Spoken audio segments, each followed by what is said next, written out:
بسم الله الرحمن الرحيم.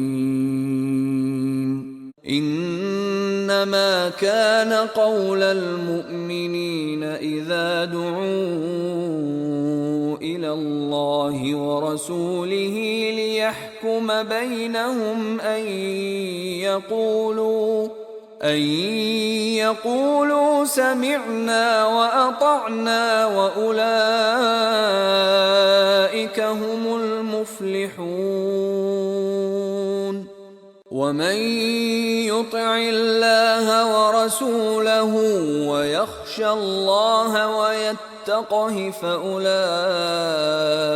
هم الفائزون.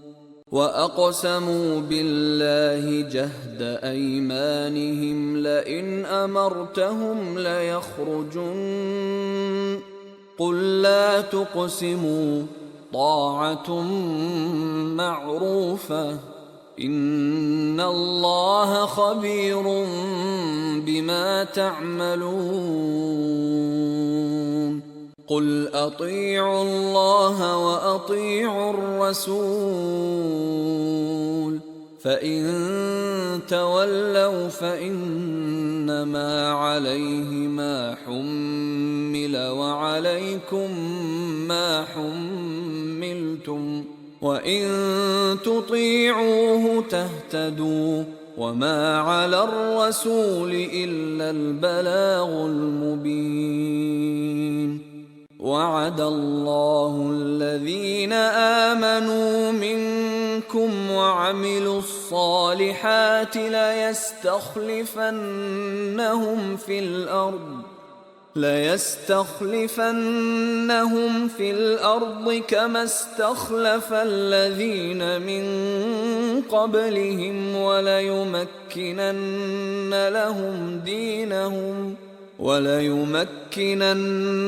لهم دينهم الذي ارتضى لهم وليبدلنهم من بعد خوفهم أمنا يعبدونني لا يشركون بي شيئا ومن كفر بعد ذلك فأولئك هم الفاسقون. وأقيموا الصلاة وآتوا الزكاة وأطيعوا الرسول لعلكم ترحمون. لا تحسبن الذين كفروا معجزين في الأرض ومأواهم النار ولبئس المصير.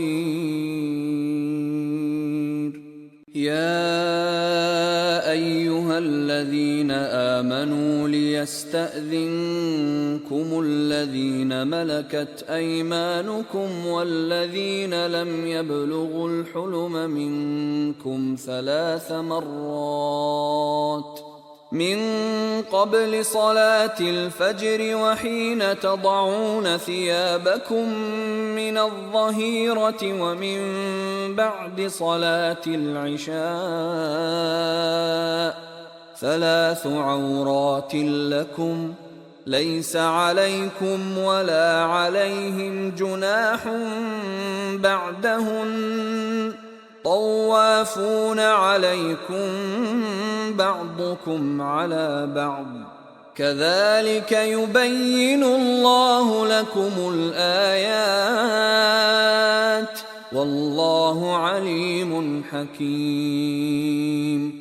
وإذا بلغ الأطفال منكم الحلم فليستأذنوا كما استأذن الذين من قبلهم كذلك يبين الله لكم آياته والله عليم حكيم.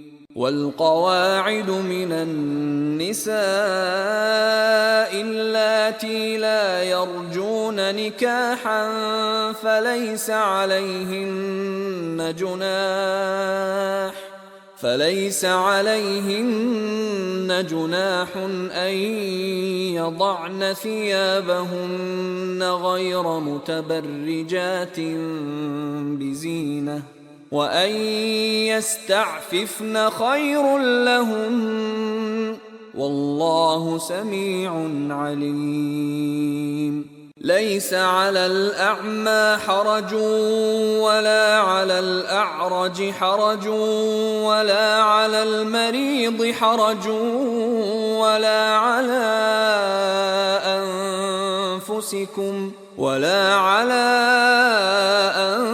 أنفسكم أن تأكلوا من بيوتكم أو بيوت آبائكم أو بيوت أمهاتكم أو بيوت إخوانكم أو بيوت أخواتكم أو بيوت أعمامكم أو بيوت عماتكم أو بيوت أخوالكم أو بيوت خالاتكم أو ما ملكتم مفاتحه أو صديقكم.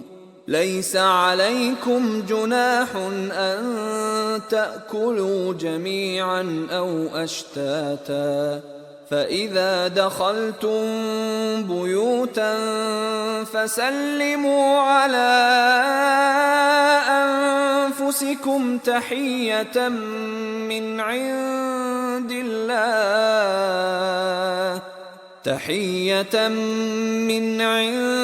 الله مباركة طيبة، كذلك يبين الله لكم الآيات لعلكم تعقلون.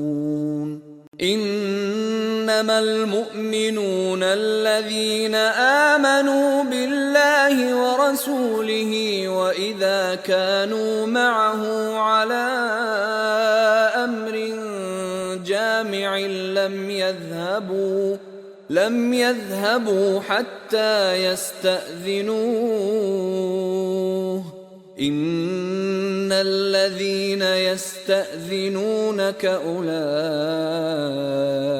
الذين يؤمنون بالله ورسوله، فإذا استأذنوك لبعض شأنهم فأذن لمن شئت منهم واستغفر لهم الله، إن الله غفور رحيم.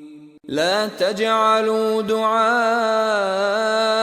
الرسول بينكم كدعاء بعضكم بعضا، قد يعلم الله الذين يتسللون منكم لواذا، فليحذر الذين يخالفون عن أمره أن تصيبهم فتنة أو يصيبهم عذاب أليم. ألا إن لله ما في السماوات والأرض، قد يعلم ما أنتم عليه ويوم يرجعون إليه فينبئهم بما عملوا، والله بكل شيء عليم.